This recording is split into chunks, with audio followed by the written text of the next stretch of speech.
उत्तर प्रदेश संघ के जिनके अंतर्गत मोतीलाल पब्लिक स्कूल ट्रस्ट चलता है, आज पूरी तरह से वह कमेटी अपने चार्ज में ले लिए हैं और इसके बाद आज से नया कमेटी अपनी कार्य प्रारंभ कर रही है।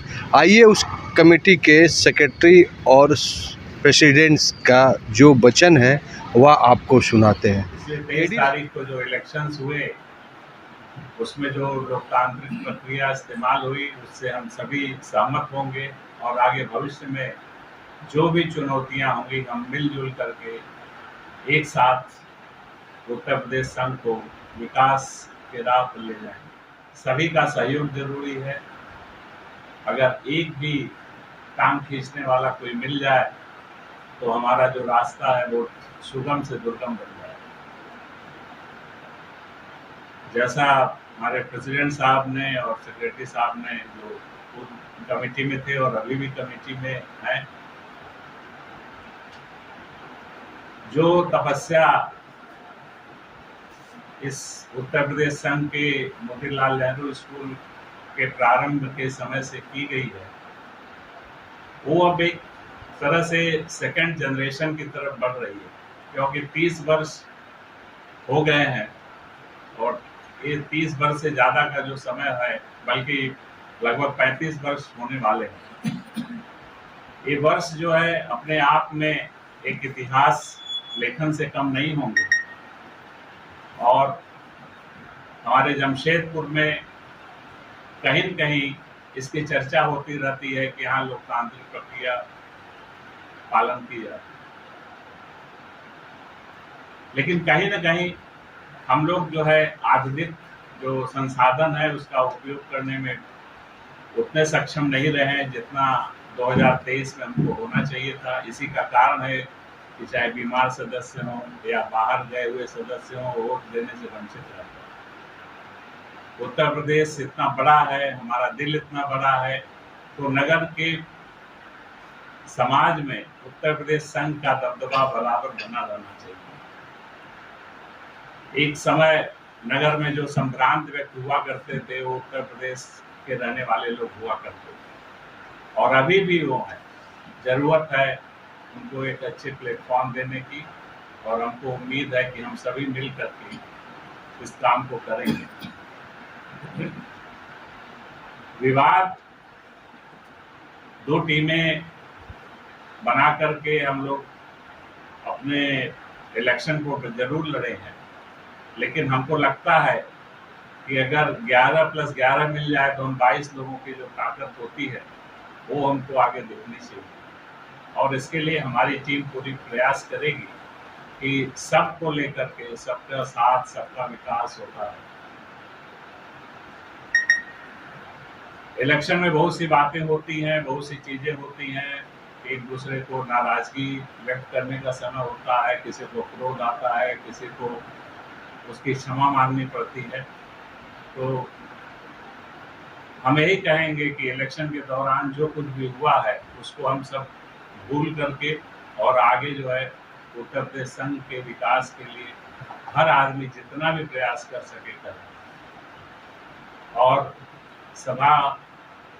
इस सभा में मैं विश्वास दिलाना चाहता हूं श्री विजय सिंह राणा जी को और जितने भी आउटगोइंग लोग हैं कि उनका सहयोग हमको जरूर प्राप्त होगा और हम उनके जो भी बचे हुए काम हैं, जो अच्छे काम हैं, उनको आगे बढ़ाएंगे और भविष्य में भी उनका सहयोग हमको मिलता रहेगा, इसकी अपेक्षा।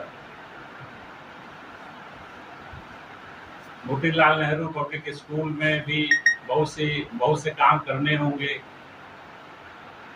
बहुत से काम पेंडिंग होंगे, वो सब गतिशील रहेंगे, उसमें किसी प्रकार की बाधा नहीं आएगी और नई कमेटी देखेगी कि जो हमारा पैसा और कहीं लगा हुआ है वो सुरक्षित रहे और उसके बदले में जो जमीन हमको मिलनी चाहिए वो किसी भी कीमत पर मिल जाए और हम लोग नया प्रोजेक्ट जल्दी से जल्दी होना शुरू कर सकें। सबका जो मेंबर्स के जो प्रॉब्लम्स हैं उनको भी दूर किया जाएगा, उनको इग्नोर नहीं किया जाएगा और आने वाले समय में हम लोग अपने जितने भी मेंबर हैं उनसे सलाह लेकर के और भविष्य में जो जिस काम के लिए उपयोगी हो सकता है, जिस काम में उनकी एक्सपर्टीज है, उसका भी उपयोग करेंगे। हम लोग किसी प्रकार के लीगल बैटल में नहीं जाना चाहते हैं। दूसरी जो पार्टीज हैं उनके साथ भी अच्छे मधुर संबंध बना करके अगर हमको सफलता मिलती है तो हमारा प्रायोरिटी यही होगा कि हम अपने बलबूते पर उनसे किसी प्रकार से बातचीत करके और अपने ज़मीन पर कब्जा कर लें। और हमको पूरी उम्मीद है कि यहाँ बैठे हुए सभी लोग इस बात को मानेंगे कि 1+1 2 ही नहीं होता है, 1+1 3 भी किया जा सकता है, 4 भी किया जा सकता है। इसलिए आप लोग जोड़ने का काम करिए, तोड़ने का काम नहीं करिए। किसी को भी कोई शिकायत है वो डायरेक्ट मेरे से बात कर सकते हैं। किसी भी तरह के काना फूसी और इधर उधर की चीज़ों में नहीं पड़ना है। शहर की, नगर की बेस्ट संस्था, इवन झारखंड की हम लोग अगर बेस्ट संस्था बना सकेंगे तो हम लोग बनाने की पूरी कोशिश करेंगे। इसी के साथ मैं अपना संक्षिप्त वक्तव्य खत्म करता हूँ और आने वाले समय में आप सबके सहयोग की आकांक्षा रखता हूँ। Thank you. पूरी संजीदगी, पूरी ईमानदारी, पूरी सच्चाई के साथ इस संस्थान को हमने स्थापना काल से खड़ा कर यहाँ तक पहुँचाने में अपनी भूमिका बराबर निभाई है। और अब 35 वर्षों के बीत जाने के बाद यह संस्था इस शहर में अपने 10 स्कूलों में से गिनी जा रही है। यहाँ तक हम पहुँच पाए हैं। अध्ययन अध्यापन में भी अब हम दूसरों को चुनौती दे सकते हैं, दे रहे हैं। और इसका एग्जाम्पल इस वर्ष का रिज़ल्ट आप देख लें कि हमारे 5 छात्र IIT में आए हैं। यह है, कुछ और निर्णय करने थे हमको कोचिंग के बारे में, वो हम लोग किसी कारणवश नहीं कर पाए। हालांकि प्रोसेस पूरा किया गया था, लेकिन कुछ तकनीकी अड़चनों के कारण वो स्थितियां हम यहाँ नहीं पैदा कर पाए जिसमें कि हम 20-25 की संख्या में IIT निकाल सकते। प्रोसेस पूरा किया गया था किंतु वो संभव नहीं हो पाया किसी कारण से। अभी अटल टिंकरिंग लैब से लेकर हमने विद्यालय की ओर से बहुत सारे राष्ट्रीय अवार्ड भी जीते हैं और इस झारखंड के भी बहुत सारे अवार्ड जीते हैं। उसमें स्कूल की भागीदारी बढ़ी है, निरंतर बढ़ रही है और आगे भी बढ़ती रहेगी, ऐसी हमको उम्मीद है। जहाँ तक कार्यकारिणी के काम करने की बात है, सभी कार्यकारिणियाँ जितनी पहले आई हैं उन्होंने भी अपने जीवन के महत्वपूर्ण पल इस संस्थान को दिए हैं। सबसे बड़ी समस्या समाधान को लेकर ये होती है कि आपके पास समय कितना है और आप उस 24 घंटे में से कितना समय इस संस्थान को दे रहे हैं। देने में भी आपकी संजीदगी कितनी है वो देखने की आवश्यकता होती है। क्योंकि जो आप समय दे रहे हैं निश्चित रूप से वो आपका कमाया गया समय है और उस समय में से आप वो समय किसी संस्थान को दे रहे होंगे जो बिल्कुल निस्वार्थ होता है। तो जहाँ कहीं भी निस्वार्थ ढंग से काम होते हैं वहाँ संस्थाएं बनती हैं, बनती रहेंगी और आगे आगे बढ़ती भी रहेंगी। यहाँ तक जो संस्थाएं खड़ी है आप जान लें, मैं आपको बता दूं कि उत्तर प्रदेश की बड़ी जनसंख्या इस शहर में है और उस बड़ी संख्या में भी हम लोग सबसे पीछे इसको बनाना शुरू किया, जबकि सभी स्टेट्स का करीब करीब एक संस्थान बन चुका था और बड़ी अड़चनें थी। 101 और 102, 201 रुपया देने में लोग परेशानियां महसूस करते थे।